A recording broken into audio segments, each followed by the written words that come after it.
Greetings fellow salt and sassers, and welcome to today's video in which I will be discussing Colostle, designed by Nick Angel. It is originally a solo design only, although the very first expansion, called Roomlander, provides role for a two-player co-op. But before we get into this, let's just take a look at the core rulebook and what I think sets this apart. And I think you can tell that I love it because I own an expansion, which is actually not normal for me. I'm not a completionist or an expansion person. As a rule, I generally prefer to get a different game than an expansion.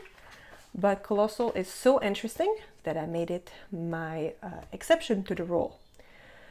So one of the things that sets Colostle apart, in my opinion, is its setting. And I'm going to read you a few paragraphs. Don't worry, I'm not going to read you the whole page. But have a look at this art while I give you an idea of what awaits you in the world of Colostle. The Colostle is an impossibly massive castle, the interior of which is so large that mountains, valleys, towns, cities, and even oceans fill its rooms. The ceilings and roof are so high they are beyond sight, shrouded by the misty expanse of the sky that sits within its vaulted heights. There seems to be no finding the exterior of the castle, though many adventurers have tried, crossing continental distances only to reach the wall of another room. For those who have ventured past the wall, they find only more rooms on the other side, with new lands stretching off far into the distance. Although all manners of threats exist out in the wilds, such as strange animals and beasts, and other barbaric or dangerous people, the greatest danger of all are the Rooks, huge hulking stone automatons that patrol, somewhat mindlessly, out on the wilds of the Colossle's rooms. That is, until they are disturbed. Every Rook is different, there are no two the same, and they are the only source of magic in the world. As such, they are something of a target to hunters looking for tech they can scavenge, artifacts they can sell, or magic crystals to grant them strange and unpredictable powers. But only if they can bring one down. So basically, that is the world of the Colostle.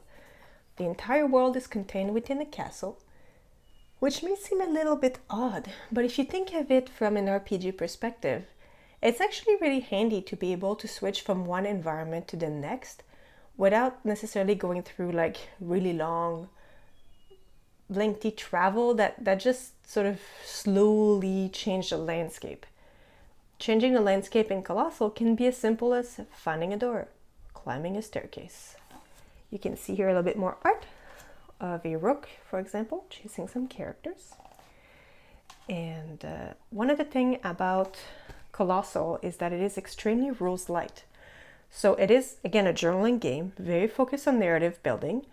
The very few rules that pertain to Colostle are just made to direct your imagination and create just a little bit of tension and unpredictability. So this is exemplified rather well through the character creation process, in which you have to come up with a calling, a nature, a class, and a weapon. I'll just briefly discuss the first two and last. The calling is sort of what I would think of as your main quest. What sets you off away from sort of your life? Did you have a prophetic dream? Was your village attacked? Did you make friend with a Rook and it suddenly disappeared? So that is your calling, and it sets you off into the world of the Colostle. Your nature is basically your personality. Happy-go-lucky, stern, mysterious, sly. Your weapon can be anything you can imagine, and is, in my opinion, a bit of a offcast of everything else that you're going to choose up here. But it doesn't have any gameplay impact, so it's not like a sword is +3 and a dagger is +1. It's just what you use to describe your combat, how you fight. Its only impact is in the storytelling. Which leaves us with the class, which is actually what sets off your base statistics, if I can call them. The entire world of Colostle actually doesn't use dice. Colostle as a system is run exclusively through a deck of cards. Now, I got the Colossal deck of cards, but you don't have to. This is just a standard deck of poker cards just with Colossal art on it because, I like it. But in any case, to go back to this, when you're creating a character, you choose a class. And the classes is what sets your base statistics, which is basically twofold. One, your exploration score, and two, your combat score. So for example, here you have an armed, which is someone who's been fitted with a rook piece of some kind. And here you get a bit more information about what this class means.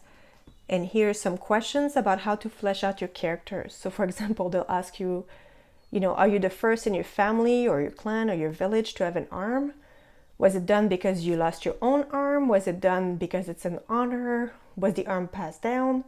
So lots of sort of questions to get you to flesh out your character. And I actually really appreciate that. That, along with the calling, I find gets you to really create your character and the backstory, which helps you create your version of the Colossal and what your character is going to try to accomplish throughout. So, the entire game of Colossal basically runs on the exploration phase. So, you run exploration phase. What you do is that you draw the number of cards equal to your exploration score. In this case, 3 out of 5. So, if we were to explore as an armed, we would take our trusty deck of cards, draw 3 cards, and get these 3 prompts. So these indicate the next phase of the story. The generic exploration table is here and allows you to cross-reference these results. So if you look at a 5 of heart, for example, we look here, 5 heart, seems safe. A dead body of another human. Who are they? What are they wearing? Either draw a card from the item table to see if they have something on their person, or draw from an event table to see how the situation develops. So I'm just going to pause here and say there's obviously a lot more than just these prompt tables, including item tables or event tables. So again, these will help you decide what's going on in your story. We also have a 5 of spades, which is a functional strange mechanism that seems to operate something in a colossal. Pipes, gear wheel, and levers. Seems oversized, but you think you can operate it. And finally, the last prompt is a jack. All court cards, regardless of their suits, will always have the same meaning. So all jacks will represent an item. All queens is a medium rook, and all king is a massive rook. So because I drew a table, I would pick up another card, which would give me my next prompt. Let's do this now. 7.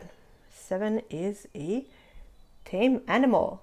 Okay, so now I know that I have a tame animal, I have a dead body, and I have a mechanism.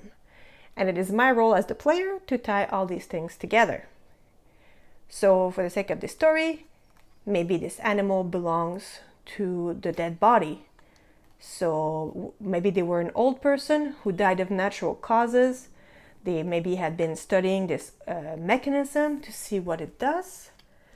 I can do either an event table. Since I already did an items, let's draw an event table. 6 would be a strange feeling.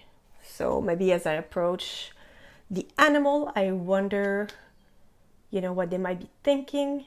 And I feel this sense of kinship with them. And as they look at me, they approach me and they start licking my hand. To do a proper job of this, I would describe what animal it is. As I'm doing this, I'm obviously thinking of a dog, but one could be a little bit more creative if, one was not on camera and feeling pressured to come up with something really clever sounding. But that's basically the exploration phase of Colossal. So once you resolve all your prompts, you basically just draw again for the next phase of exploration, and that's how you advance your story. That came with some pretty tame prompts right here, but some will actually advance your main quest. So they'll say like something happens that has to do with your calling. For example, here, you come across a place that is key to your calling, maybe a building with a clue in it or some location that you were looking for on your quest. For example, you will of course also potentially come across a rook. So all queen of medium rooks, all kings of massive rooks. So once you encounter a rook, you have options. You can fight them or not, basically. You never have to fight in this game as far as I can tell, because again, it's so narrative. Even if you meet a human or a rook that is massive or regular size, it's really just a prompt. You could see them in the distance, or they could be attacking you. You could be attacking them. You weave it the way that makes sense for your story. That says, by defeating a rook is how you can get some very special treasures, and also how you can improve your stats. So getting wounded in this game will get you to decrease one of your 2 scores. If both drops down to 0, it's bad. But for example, if I defeat a rook, I could color in an extra exploration score. So that could be helpful. So there is some mechanism here to encourage interacting with the world in a combat sort of way. Taking us to how combat works. Different opponents have different strengths. So fighting a human, humans will usually draw a single card in combat. A medium rook will draw 3, and a massive rook will draw 5. When you're fighting an opponent, you have to defeat more rounds than they do. So for a human, you have to win against their 2, medium rook 2 out of 3, and massive rook 3 out of 5. So the way this would work basically is that first you draw your own card. Again, playing as the armed here, I will draw 1, 2, 3, 4 cards, 4 out of 5. This is my result, which is frankly not great. And say I'm fighting a medium rook, which means I'll draw a total of 3 cards, but I reveal them only 1 at a time, and I flip. So 5 of diamonds I can beat the face value of by playing this 8 of spades. So I have now won the first round of my 3-round battle. Next one, 6 of heart. Sweet! I have a 10. I defeated the second round. See the third one? Ace. I also can beat with a 4. Good. I have defeated my medium rook, despite what I thought was going to be a very embarrassing defeat on camera. Now, quick moment to mention the concept of critical hit that does actually exist in this system. Say that my rook would have drawn a 2 of diamonds, which I beat with a card that's higher and of the same suit, then I would be considered to do a critical hit. So my opponent will draw 1 less card. Against a human that draws a single card, it doesn't really matter. But against a medium or a massive rook, this can be a really handy advantage. Once the rook is defeated, again, what you would do is, in this case, get an extra point and get the reward for your rook. Now, through this combat, I just jumped straight to mechanic and did not really pay much attention to the narrative flavor of it. But when you're creating your rook or even human opponent, the cards that you draw can help set the nature of the attack, what you're going to get when you defeat them. So for example, as you encounter a rook, you draw a card to find out its magic type. Then you draw a card to figure out if it's range or melee, and then what you're going to get once you defeat it. So in addition to your additional sort of mechanical advantage, so getting that extra card to fight or to explore with, you also get a reward. Which again, these won't help your stats, but they can give you other narrative options. Or again, you can always sell them when you hit a city, which we'll talk about in a minute, to give you something that can actually give you something fun. So that's a bit of a quick overview of the combat, but I think you get the idea of the level of complexity, which is basically not complex. I also showed you the prompt for, I'll call this the generic adventuring, but this major book also comes with an ocean adventure, ocean encounter table. So if you're going onto the ocean and there's some criteria for how to approach sailing, but as you draw cards, you get different kind of prompts. And you can also come into cities, which is populated as you find them. There's rules for how to build them. And then there's building prompts. And there's different things that you can do in those buildings, including, for example, Hunter's Guild, which is how to hunt rooks, different twist, what to do with treasures, housing district, rookling crush. So if you don't have your own little baby rookling, which comes, by the way, with one of the 2 classes, you can have a little baby rookling as a friend. It's actually really cute. I love playing that class. houses for sale, taverns, that sort of thing. The merchant can sell you things, a potion, which removes 1 wound of damage after battle, for example. I mean, there's different items for different advantages. I actually got a Weatherstone once before I headed out to the ocean. I was feeling super clever about it, but then you kind of draw a card to figure out what it does for you. And my Weatherstone only created fog, which was not all that. But anyway, it was fun. The battlement encounter is actually a bit of a secret. You find it, as it says here, do not read until your character has reached the battlements, which basically you reach when you find at least 2 staircases. You reach the battlements, which comes with its own encounter table. Anyway, it's a bit of a secret here, so I'm trying to spoil it. Those are the rules for combat. So that's basically the core book for Colossal. The expansion, it's actually a little bit bigger than the core book, which is kind of interesting. Has a lot of additional content to that. For example, it adds 2 different classes for character play, and it adds different locations with their own prompts. So you have the Tund Rooms, which is basically Iceland. Rafters is very fun. It also comes with Gargoyle. The Crackways, so again, if you want to go through a door, you can come to a crack in the wall. Super fun encounter table, as far as I'm concerned, and really fun narratively speaking also. And then it comes with a little bit more, I'll call them sort of aids to build your story. So it comes with a list of biomes. That's at page 32. I'll just show you quickly, because I think, again, that can be helpful depending on sort of how you think and what it helps you create world. In this case, it gives you some tables to, say you come into a new room. What kind of room are you in? Are you in mountains? Are you in jungle? Are you in plains, rocklands, as the case may be? So that can be really helpful. Again, they don't all come with their own set of encounters like the Tund Room does, the ocean does. But all the same, again, because this is about narrative, the setting can really help you get going.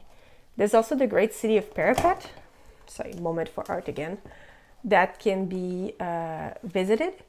And that has a bit of an interactive aspect to it, because the designer created a Discord chat room in which players can interact in the tavern. They also have wanted boards.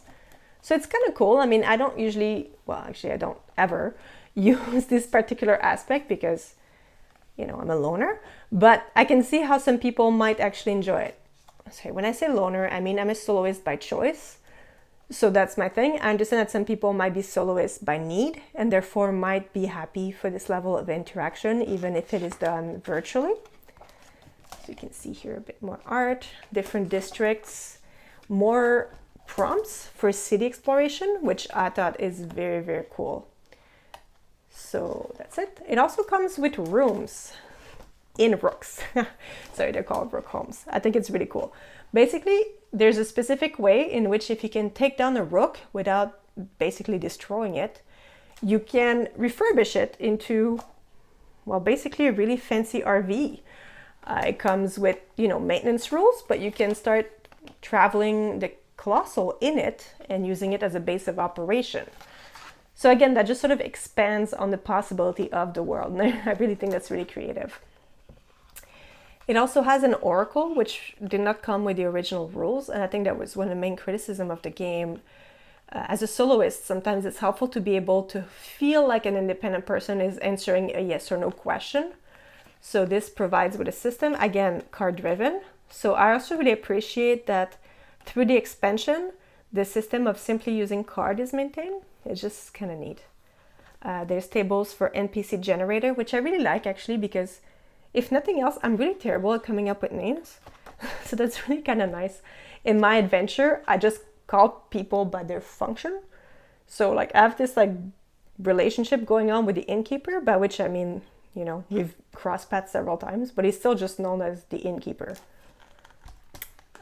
Story generators also. Again, to help you beyond your main quest, if you get some prompts, what can you do with them? Then, as discussed, we have the 2-player and co-op rules. So, how to adventure together. And the final and biggest addition that this expansion has is what I would call a more guided adventure called the Undersea Labyrinth. So this almost feels a bit more like a, I don't even want to say a choose your own adventure, but it's almost like, okay, go to this place, explore so many times, defeat this foe, do this thing, and then they'll take you to the next installment of the story. This can be cool, I guess, as an intro to Colossal if you're not too sure, how to play it, how you want to do it. Personally, I love Colossal for its sandbox feel. So I did play through it. It was fine, I guess. But it's not my main thing. But again, I appreciate that it's there for people who are really into it. So, in summary, Colossal. Really, really fun. Even if you're like, 60% sold on the setting and you think you might enjoy journaling RPGs, I literally can't recommend this enough. The prompts are really well done. It's super easy to run. And again, the prompts are also evocative enough that you can build on them without too much strain. Like it's not just like a teacup and a room. It's a little easier than that. And I found it pretty easy to weave these things together and make a really compelling story. So I guess that's it for today. Thank you for joining me on this video. It's a bit longer than I thought it would be. I don't know if I'll maintain this length. I'll try to shorten it maybe in the future, but time will tell. Have a great day.